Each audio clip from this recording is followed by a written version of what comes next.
Hello, everybody. My name is Sef Aaron. I just want to thank you for participating and listening to the first episode of what should be many of our podcast, my podcast called Author Your Story. If anybody knows anything about me, one of my most important things in life is if you're going to tell your story, it needs to come from you. You are the autobiographer of your own story. If you let somebody else tell your story, then it is vulnerable to interpretation, to perception. So, this interview podcast is going to be about you being able to tell your story. And with that, I'm going to be asking the secondary questions that the audience might want to know, something that might change the avenue in which you're walking down, or to help you see it a different way. But it's all going to be in a professional manner. It's going to be in fun. There's going to be some laughter. There's going to be some tears. There's going to be some silence. But it's all going to be for the person sitting in that other chair to tell their story. And it's going to come from all walks of life. So if you have a story to tell, you want to share with the people how you got to where you're at, good, bad, or indifferent, we would love to have you as a guest on our show. We can't wait to have you here. I can't wait to have you in the other chair. And we're just going to peel back some layers and get to the depths of who you are as a person, because I think that everybody deserves that moment. So thank you again for joining our first episode of Author Your Story. I'm Sef Aaron, and I'll be your host for every single interview. All right. Well, first and foremost, I want to thank everybody in the audience that's going to attend and listen and be part of this moment. I have the luxury of having my good friend here who's actually a very talented person, not just in what he does for a living, but how he carries himself. So I want to introduce Mr. Ryan Lewis here to the interview process. Appreciate you being here. Just so you guys know, this interview is going to be about him. We're going to peel some layers back, and whatever happens, happens. Me and Ryan both have an understanding that sometimes you're going to have tough conversations and answer tough questions. So we're both adults up here.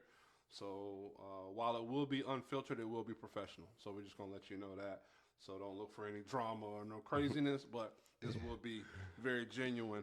And for those that have known Ryan before this moment, you might learn something new, or you might have some aha moments that you forgot even existed.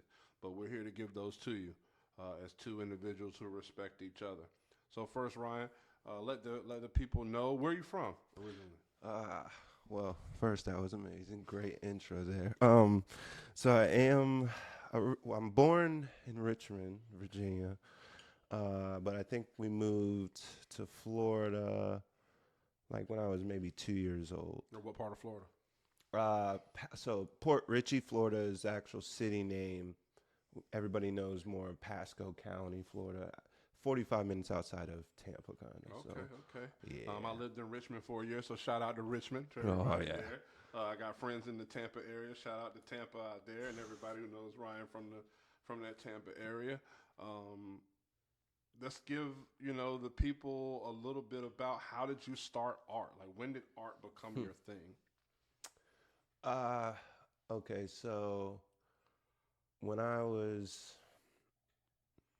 guess, everybody started doing art like as a kid. So as far back as I can remember like kindergarten going to this big art room. And even my best friend, we talked about this a couple of days ago about that art room and how we both just visually remember it. So, but there kind of, as a child, and then I found interest there, and then I would go home and I found interest just doing it by myself. Well, uh, I started to like, my parents started kind of like having a lot of trouble in the house. And so, I started to kind of use it whenever my mom that Christmas saw, like when I was in kindergarten, saw that I liked drawing. So she like got me some drawing books and like how to draw kind of books. And so I kind of would go in my room whenever they were like arguing a lot and stuff. And I would just sit in there and I would like pretty much just practice whatever these drawings were and stuff. And that's kind of how it like first started out. But as far as How old were you when that was going on?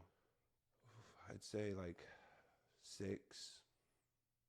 That's as far back as me remembering like kind of the fighting. Before that, I guess I didn't really noticed it. It was happening from now as an adult knowing, but you just saw mom and dad together. You didn't think nothing else up until then, where I think I could like mature more in my mind, like, oh, this doesn't sound like a good talking they're doing or this or that. But before that, I guess I couldn't or something. I don't know. All right. At what age did you understand that art was kind of like your calm, like that was your space to be who you wanted to be? Uh, I guess without realizing, I probably was. My dad, I think, left when I was about 11. Like they finalized their divorce, or they split up finally, I guess. And after that, I kind of started acting out in school a lot, just because it was just me in the house with a bunch of women. I don't know. I just started acting up, and always getting in trouble. It would lead. Me and my mom would actually fight at home. Not It wasn't really a fight. I was a kid. She could have whooped me if she wanted to. But when my dad left, that was the first time I started kind of like fighting back. Like she started swinging. I'm like, nah, like you're not doing this. You're moving out the way. And I remember one time actually swinging at her back, missing. And I'm 11. I don't think it would have hurt much, but I remember her trying to hit me, and I just didn't want to get hit. So I swung back, missed, and was like overwhelmed with the feeling that I just swung at my mom. That I immediately, this is the first time I ran away. I opened the front door and just dipped, and they couldn't find me for like 3 hours because I was just scared. And like the cops, of course, got called and stuff. And then after that, they had me on this like path, like a juvenile path down there, I guess. And so I'd have to go to this place called the Rap House, and it was kind of for like kids, troubled kids that were coming up. But like when I'd go in there, it's crazy, like crazy kids compared to me. I'm just like, yo, I'm just mad. My dad's gone. Nobody understands what I'm dealing with. So I'd have to go there for counseling, and I never wanted to talk, never wanted to talk. But they would always try to get me to do art therapy, and like I liked that. So I would do the drawings they asked me to draw, like, oh, can you draw what your happy place is and draw my house or something like that. And like that's what made me kind of like be able to Use connect. art as the escape. Do you remember the people by name who kind of helped you? Like who was asking you to draw the house? Who was asking you to? No. Just kind of a blur type thing. Yeah. Yeah, I don't remember like their names. I definitely have like a visual of like the particular office that I remember sitting there and doing that in. So well, shout out to those, you know what I mean, people yeah. who if you catch this on the back end and you see Ryan up here and you remember his face, big thank you to unlocking that door for him. One of the things that me and Ryan talk about all the time when we're off camera is sometimes you don't have the key to the door that needs to be unlocked. Sometimes some people have to unlock it for you. So for those people who introduced him to just painting to get away mentally, that's a huge thank you to them, because it started the journey in which he's on now, which I'm not going to be extreme and be like, oh, it saved his life, but it gave him a road. And not every time we understand what road we need to be on. Sometimes it's already paid for us and somebody just drops it off to us. Just so you know, Ryan has a very unique style of painting. He uses bleach and wood. Have you always just used that, or did you start with crayons, markers, pastels, like the common stuff that most people Yeah. know about? Like when I guess started doing more serious art, like serious, but as a kid I'd use pencil. That's like where I'd start. But I felt like I was into like the shading stuff before like a lot of my other friends. That I had a couple friends who would do art and stuff, and they were decent. But yeah, I didn't use really anything outside of pencil and charcoal until maybe after high school kind of deal. Okay. Yeah, I didn't paint. Like I paint a little bit in high school, but it was like horrible. I didn't know what I was doing, like at all, at all. Yeah. Now in high school, we kind of, as people, that's where we first introduce ourselves to who we're going to be as adults. Mm-hmm. Was art part of your passion as a high school student? You know, high school's different.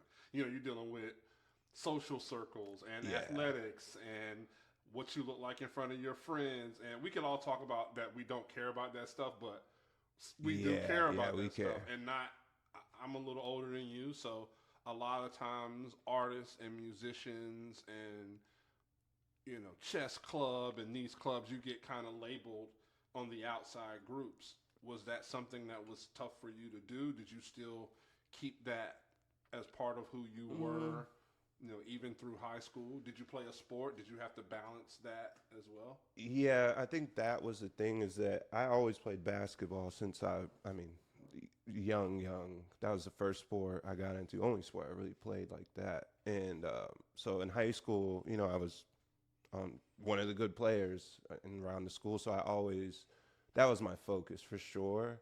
But I took every art like class that they offer at every chance I could. And I wouldn't say even back then that I was like, because I don't look at anybody in art as better. It's just different.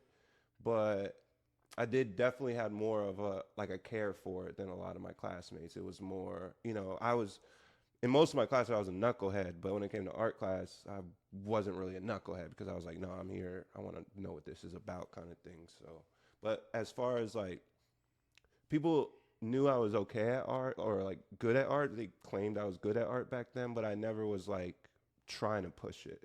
It was just kind of used on my personal. But at home, yeah, I was drawing all the time.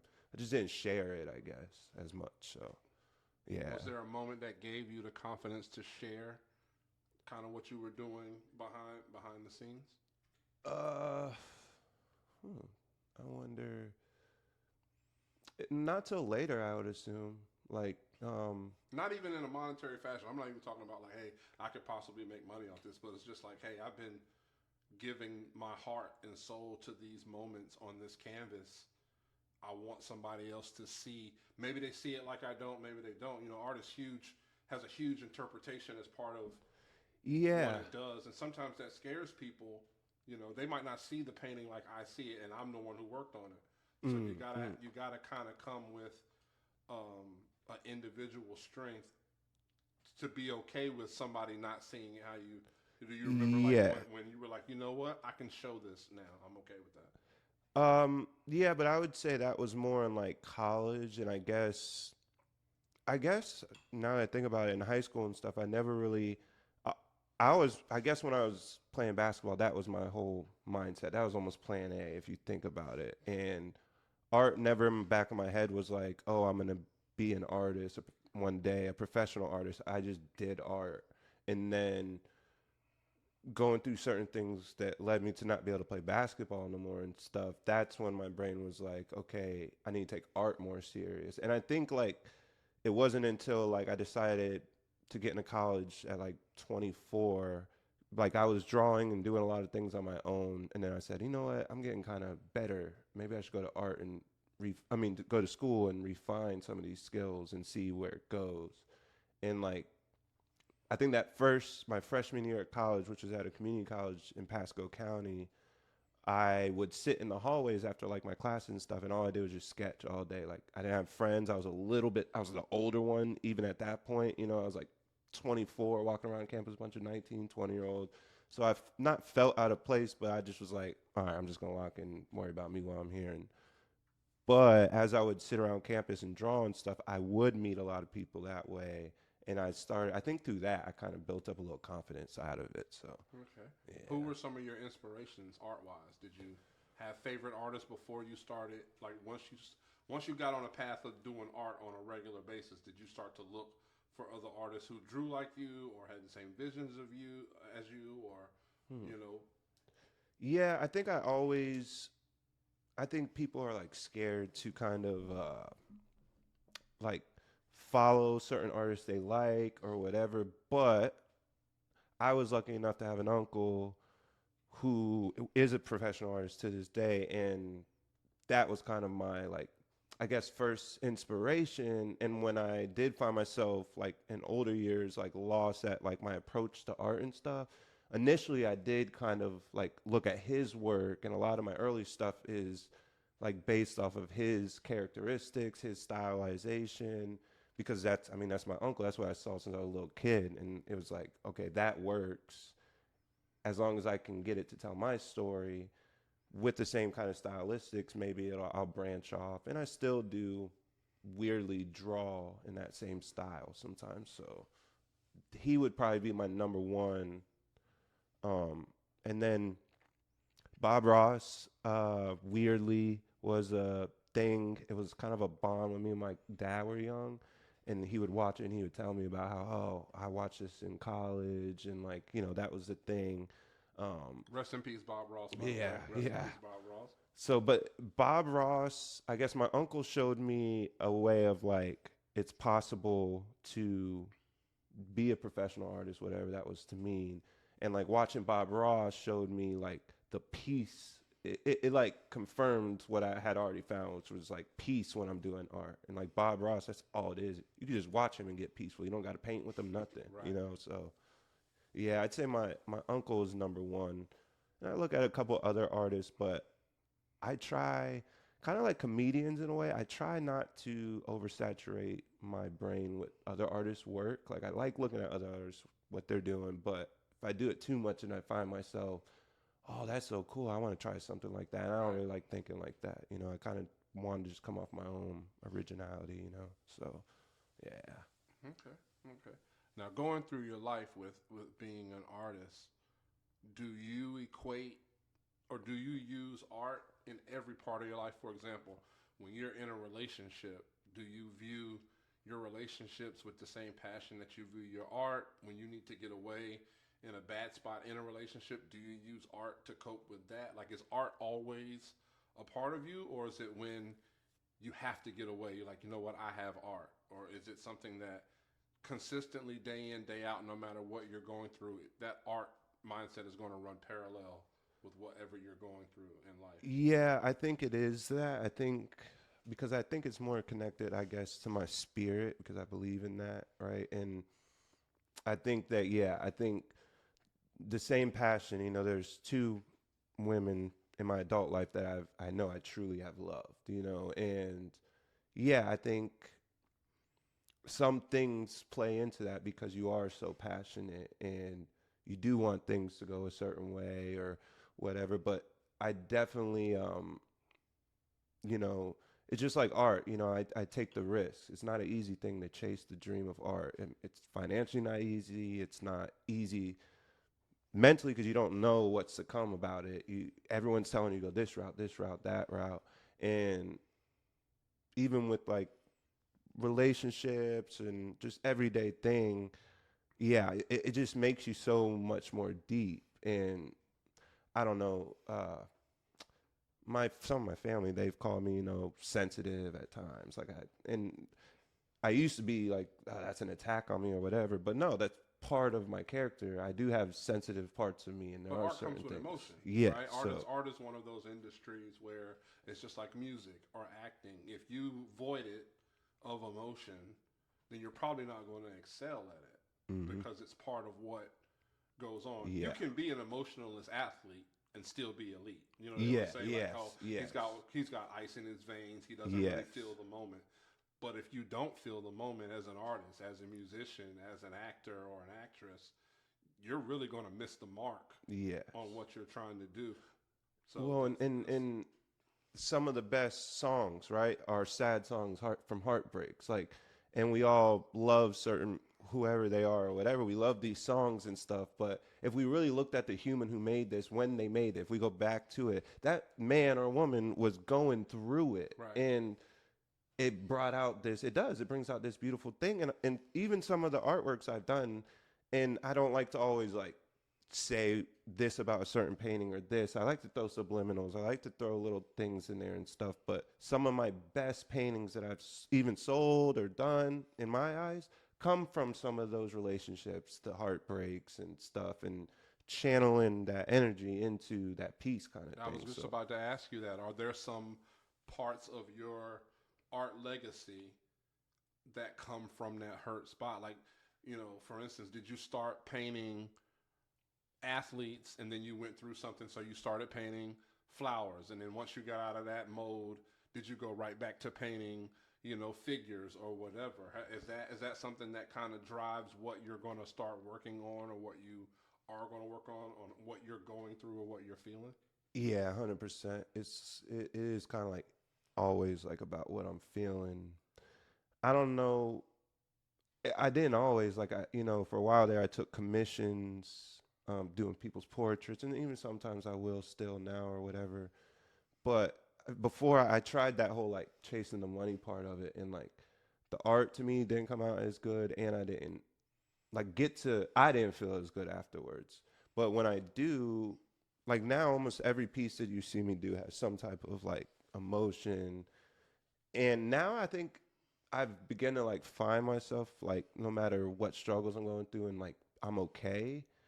But in some of my darkest times where I'm not okay, my deepest and all that, I still go and like I have to. That's almost like my thing. If not, not that I've ever had a drug problem or a drinking problem or whatever, but to me in my mind, that's the only alternative. And I've never chose that, right?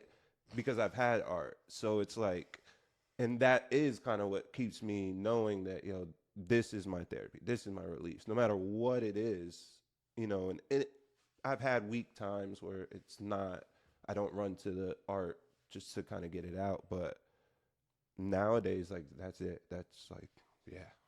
That has to be the go-to Yeah. to get out. All right, welcome back. Welcome back. It's a small intermission, but you need that when you're having great conversation. Once again, I'm here with one of my friends, also talented artist Ryan Lewis here. Just doing an in-depth interview, man. Just people interviewing people, peeling back those layers and seeing how deep we can get as people to be vulnerable around each other, to speak the truth, um, and go forward with life. So we're going to touch on a topic that you kind of talked about on the news feature. It was a very small line, but to me, watching the news story, it was so important and so prevalent because you said it with such conviction and such genuine emotion. Is your battle with depression last year? A lot of people deal with depression. Some people get out of it, some people don't. How big of a part did your mentality as an artist play in you getting out of some of your, if not one of your darkest moments individually as a person? Yeah. So last year, for some reason, I was and like I said, I always use art, right? And where I was at last year, art didn't seem like it was going to help. And I mean, I took maybe 2, 3 months where I just wouldn't do art. That's how like down I was. I kind of just, but I think that also played into the fact that I was living in Arizona, middle of the desert. And when I would go to do little art events, because immediately, I mean, the second week I was there, I got signed up for the art society there. Ended up getting like honorable mention in one of the show that I entered, But it was now I'm in this just different area of art, and that wasn't something I considered when I moved out there. And so I guess that kind of turned me off for a minute from doing the art, because I'm like, nobody in this area is going to appreciate what I do because it's more urban, it's more, and I'm in the desert. They like cactuses, westerns, the mountains. I like painting that stuff, but I don't want to do it for a living. And but that wasn't the main reason, I just going through the depression. Yeah, it got to a point where art wasn't even going to do it for me. But I knew that where I was at was not going to be good for me if I wanted to grow as an artist, because it wasn't like I wanted to give up on my dream. It was just that I was at this like point where I'm just so stuck with life. I got family issues going on, just going through a breakup, trying to juggle that in my mind at the same time as now my art, the thing that I've been trying to just get off the ground. It's kind of felt like at a standstill because I got these responsibilities, I got these duties, and so I made a decision that I needed to come back here. And I knew that, I had friends here that would support and everything, and that all I had to do once I got back out here was just put my head, just focus down, go to work, and just do art. And those are the two things I told myself when I left. Like, just do that. Don't let the distraction hit you. I haven't had a drink since last New Year's, as you know, Right. Right. and I don't know. And I've stuck to it. And because I stuck to it, I'm assuming that's why I've seen the progress that I've made. And, I'm very proud of myself for doing that, because I know I've let myself down, like with something I'm going to tell myself to do plenty of times in my life. And like, this is the first year I feel like and it's nothing huge, right? To me, it's just like, I did good this year. Like, good job. Like, that's how I feel. And last year, I got to a point where I felt like my lowest, and I really like got to that point. And I told myself, is if this is the lowest, with everything that's on my shoulders right now, with everything that's going on, if this is the lowest I can feel, okay, I felt it. There's nothing else besides death, literally. And all right, well then I'll just keep trying until the other option pops up. Then that's what I told myself. Nah, we're not gonna take no easy roads out. We're not gonna do nothing. We're just gonna keep trying.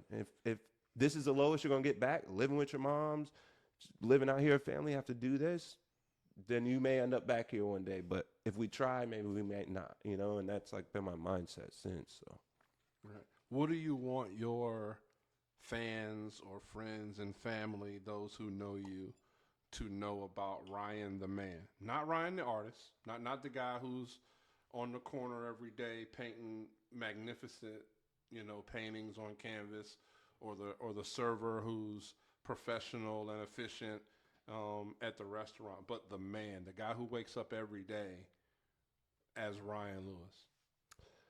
um, well, I'll say I'm a genuine person. I've worked hard to be a genuine person. And for me, people always ask, in general life, they ask people, oh, are you a good or you a bad person? That's like the thing. I don't believe in that. I believe you can't be either one. But a genuine person is someone who sticks by what they say, has good morals, and wants what he truly wants. And that's what I determine myself. I get up every day and I don't work the hardest. Obviously, I'm still skinny. I'm not the strongest. I'm not everything that I should be doing every day, but I know for damn sure I'm getting up every day with a mindset to, okay, I'm going to try to do my best today, whatever comes with it, whatever I have to deal with. So I'm just a genuine person, and I want to always be. I don't want the world to change that for me, I guess. That's good. I mean, I don't think we should change. I consider myself to be genuine. There are people who know me that know me to be a little too straightforward at times, but I wouldn't change that about myself, because the clarity in a conversation to me is the most important thing. If we both see the clarity in the situation, then there's no interpretation. There's no room for assumption. Like it is what it is, and sometimes you have to wear the bad guy sweater, as we say. Yeah. You know what I mean? Sometimes you got to wear that jacket for 15, 20 minutes, and it is what it is. I know that being genuine, being thorough, being just a person that's going to do what they say they're going to do, I know you carry that very, very well. And I think that's why our friendship works, you know what I mean, on a day-to-day basis, because we just keep it real with each other. Sometimes it's funny, sometimes it's not, but it's real, right? At the end of the day, it's real, and we ride for each other in that manner. Let's get to something a little bit more comical, though. So, out here in this social society, musicians, actors, artists, athletes, they come with a little bit of a swag, a little bit of charisma to them. They are attractive to the opposite sex or same sex, whatever you want to do out here in these streets. But do you find that it's easier for you to communicate with women in your social aspect, being an artist, than say if you didn't have a talent, so to speak, to talk about out here?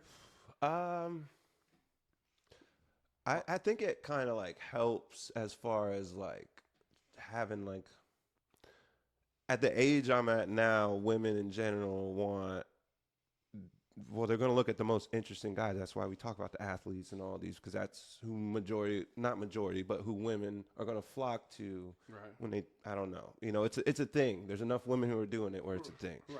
And I guess it definitely has attracted some women. Do you lead with it, though, is the question? No. Do you lead with, hey, my name is Ryan Lewis, I'm an artist? Like, gotcha. No. I'm very, nah, yeah.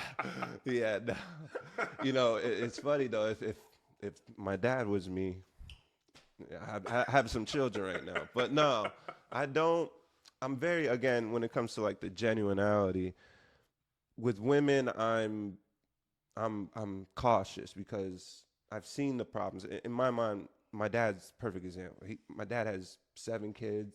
You know, I can't say any one of them has a great relationship with him, and that's a direct effect of his problem being, you know, with women. Like, just he likes his women. Everybody knows it. His whole family, my whole family. That's just how it's always been. Right. And since a kid, I saw the trouble in that, and so I'm attractive. I get it. My father's attractive. That's how he was able to get these women. How he got my mom. I'm like, that's just how it is. And but I've been very cautious because I don't want to end up in nothing. I want something genuine. I want to be married one day. I want one person. Do I like to have fun, meet new women, hang out? I enjoy being around women. I grew up around nothing but women, so I enjoy that. But sometimes I'm not like other men where a woman's gonna feel uncomfortable ever. No, and 9 times out of 10, a woman's gonna have to show that interest in me before, even if I think she's top of the line. I'm usually more reserved out of respect and just like, I don't want to pounce. I don't want this girl to feel just over respectful sometimes. Where like I could still go up and say hello, introduce, but I never. No, I don't try to use the art thing, but it's my identity. So they find out very shortly, and it's always like, yeah, you're great, nice art, you know. So All right. but, I mean, I do. You know, I had to ask. You know, what I'm saying yeah. it comes with it. Now, if when it comes to dating, and you know, being you are both at an age where when you meet somebody, you're thinking, could this possibly be long term? Do you want someone who's supportive of your art dream, or just understanding of your art dream? Like, she might not get it. She might not understand you wrapping your heart around this, but she's like, I'm not going to mess with him about it. I'm not going to nag him about it. Or do you want somebody who's going to be like the cheerleader for, like, hey, there's this exhibit that's about to open up. I think you should take this piece and do this. Like, is there a certain image that you want for the woman in your life to for your art, or is that something you don't even think about until you're standing in it? Yeah, I guess I haven't really thought about it till now. I guess I just have examples of like what I don't like when it came to that because I've dealt with it before. But you have to be supportive. I've come to a conclusion that like this is my life. Like I'm okay with not having a woman to keep chasing this dream. But I'm okay with having a woman that's gonna go, hey, maybe we should go do this. It'll help you grow your art. And I don't need it to be all the time. I don't need you to be fully invested in me. I need you to be fully invested in you. I'll take care of me. But when it comes like an example, I had a girlfriend, and it's hard because it's like almost calling this person out. I'm not going to, but I had a girlfriend, and when I was in school, I had applied and sent some of my artwork to do a show in New York City. Well, I ended up getting approved, you know, everything. And so the day of, my cousin is visiting me from Florida, and he came up, and you know, he finds out the information with me, and just like any other great family member, cousin would be, he's just as excited as I am. Right. I'm calling my best friend. We're making plans to get a car, get Airbnb, so We're we trying to can get in New drive. York. Yeah, we doing We're this, trying to like, get in New right? York. And whether it's going to be like a big break or not, it's something at that moment of my like painting and stuff that was like, wow, this makes sense. This stuff's starting to kind of turn. Well, I waited for said girlfriend to kind of get home because I was excited, of course, to tell her the news. Well, when she came in, it was like instantly, like, you know, I kind of let her. I was like, "Hey, how's your day going?" Blah blah blah. Let her get out for a second, and I'm like, as soon as she asked me what my day's going, you know, I'm ready to tell. Right. And it just was like, "Oh, okay, yeah, that sounds cool." Blah blah blah. And I just sat there for a second, just like. She didn't match the enthusiasm. It takes away from the And moment. not even to match it, just didn't. There was nothing in a way, almost like she didn't even just hear what I just heard. And so my cousin, thank God, was right there, and so I text him on the low, and I'm like, hey, am I tripping, or does it sound like she didn't give a shit what I just said? And he's like, nah, bro. Like, so, but I say that to say that I've learned that all I need is a little bit of like if you love me, you gotta love what I'm trying to do in my life. Right. If you don't, if it's all about you and what you're trying to do with your life, that's cool.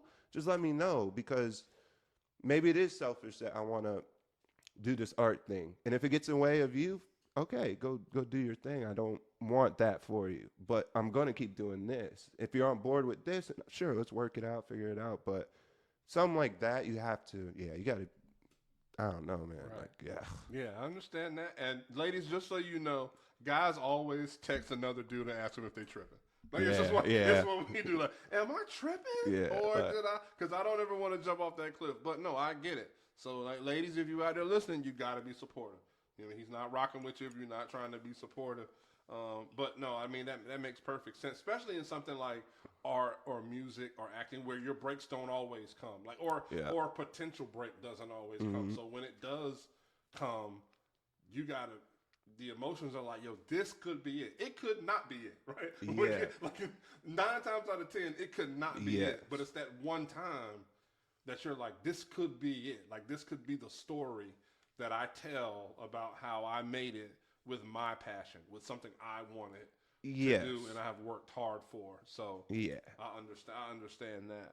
Yeah. What's next for Ryan? Are you going to stay with the bleach in the wood? Do you see yourself doing the same type of artwork all the time? Is there something you want to venture out into? Yeah. I kind of just started the bleaching this year, and of course, in a way, that's the thing that people are responding to the best. So like, I plan on still doing bleach stuff, but I have to be creating. I mean, last year when I didn't have a lot of paint stuff, I was sewing. I taught myself how to sew and just start, I'm gonna make clothes. I have to do something creative. So I love working in soft pastel. I'm gonna be doing a little bit more of that over the winter, just because it's gonna be a little hard to be out in that cold as much.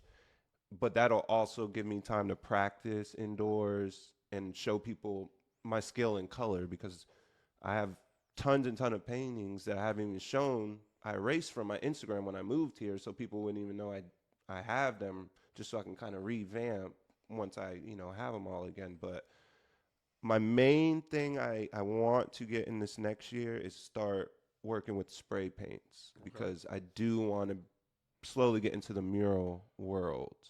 But that's a little tricky because you are kind of like, you're going off of what people want you to paint again, which there's room for that, but I have to also have some room for my style, what I want to kind Creative of do. freedom. Yes, Yeah, yeah. absolutely. So, You don't ever want to lose that.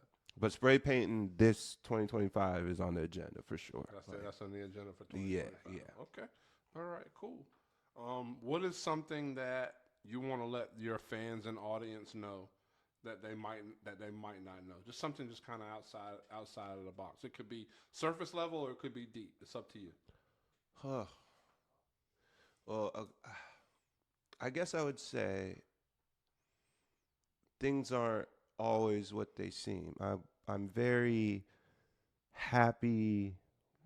I'm usually always in a good mood when I'm with everybody. I go to work good mood, and all that's real, but all that in a way is a mask, and it really wasn't in up until like this year. I kind of like wore my emotions out. Like, you would see it all written on my face. If I was sad, if I was upset, you could just tell. And like, I just didn't want that no more. So I know people always think maybe I'm always in a good mood and stuff, but sometimes those I'm not, and I still look like that. It's just, I'm truly a like heartbroken person, and like to the point where it's like you kind of just like almost let the heartbreaks fall off slowly at this point, instead of like them ever getting fixed. You're just like, all right, well, time's like, what else can I do with that? It doesn't affect me the same way, but I don't know. I'm not just out there on the side of the road painting because that's what I chose I want to do with my life, you know.